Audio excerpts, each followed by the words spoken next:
Inspector sir, तुम्हाला काही वेगळं वाटतंय का?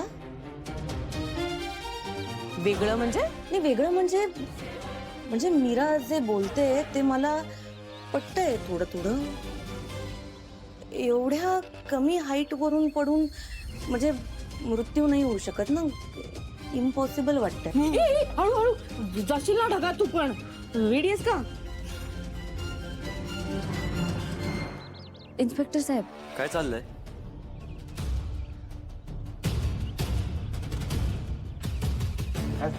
दादासाहेबांचा मृत्यू हा अपघाती मृत्यू वाटत नाही. असा कॉल आला होता तुमच्या मिसेसचा, त्यामुळे हे तपासासाठी आलोय. हो मीच बोलवलंय त्यांना. तुम्हीच बघा ना, इतक्या कमी उंचीवरनं कोणी पडलं तर जीव नाही जाऊ शकत. जास्तीत जास्त दुखापत होईल, हातपाय मोडेल, पण जीव, हे बघा, जीव जाणं जरा अशक्य वाटतंय. काहीतरी वेगळं कारण असू शकतं म्हणून मी बोलवलंय त्यांना. तुला काय म्हणायचंय मीरा? हे बघ, दादासाहेब बाल्कनीतून खाली पडले, त्याच्या डोक्याला मार लागला आणि कार्डियक अरेस्टमुळे ते गेले, हे सिद्ध झालंय पोस्टमॉर्टम रिपोर्ट मध्ये.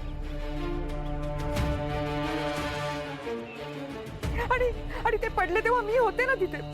म्हणजे मी तिथे बाथरूम मध्येच होते आणि बाहेरची कुठलीच व्यक्ती तिथे नव्हती. मग म्हणायचंय काय तुला?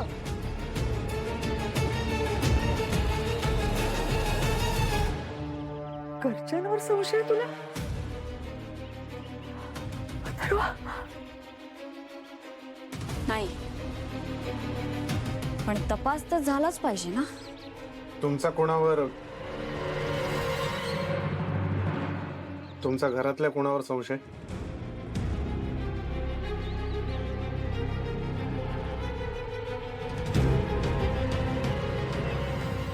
ऑफिसर, पोस्टमॉर्टम रिपोर्टमध्ये हा मृत्यू कसा झाला ते क्लिअरली लिहिलं आहे. It was an accident. राहिला प्रश्न संशयाचा, तर इकडे सगळे घरातलेच आहेत. सध्याचं घरातलं वातावरण जरा दुःखाचं आहे. घरातला एक कर्ता पुरुष, एक जवळची व्यक्ती गेली आहे. सो असले विचार येणं खूप साहजिक आहे.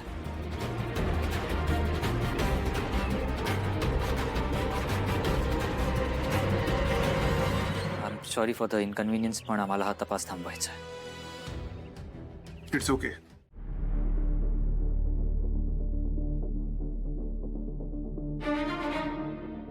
माझा कालमुखमणी मला कधी मिळेल? नाही, मला योग्य वेळी संधी साधून माझा मणी परत मिळवावाच लागेल.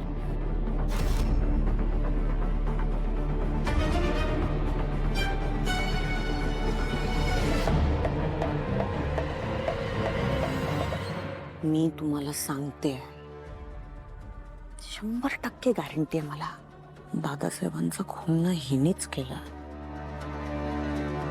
मलाही आता असंच वाटायला लागलंय. कारण तिने जर काही केलं नसतं तर तिने तपासही थांबवला नसता. एक्झॅक्टली, मलाही तेच वाटतंय. पण आता विषय तो नाहीये. मग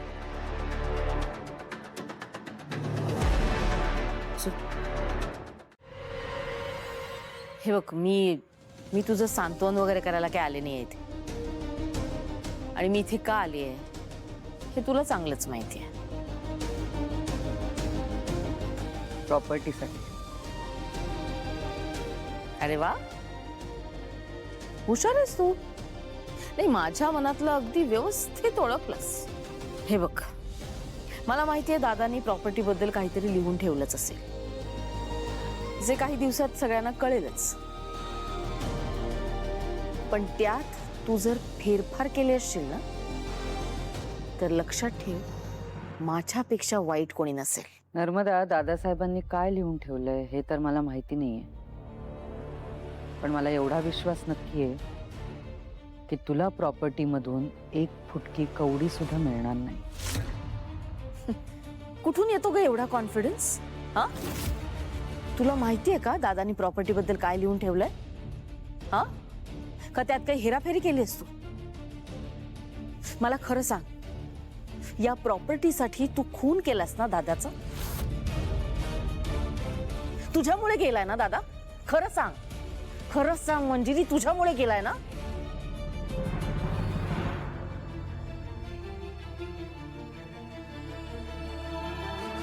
हो. नाही, बरोबर आहे तुझं. मीच मरायला हवं. हे असे आरोप सहन करण्यापेक्षा ना मी मेलेलं बरं. काय झालं? का असं बोलतीयस? विचार तुझ्या आत्याला. तिचं म्हणणं आहे की मी दादासाहेबांना मारलंय.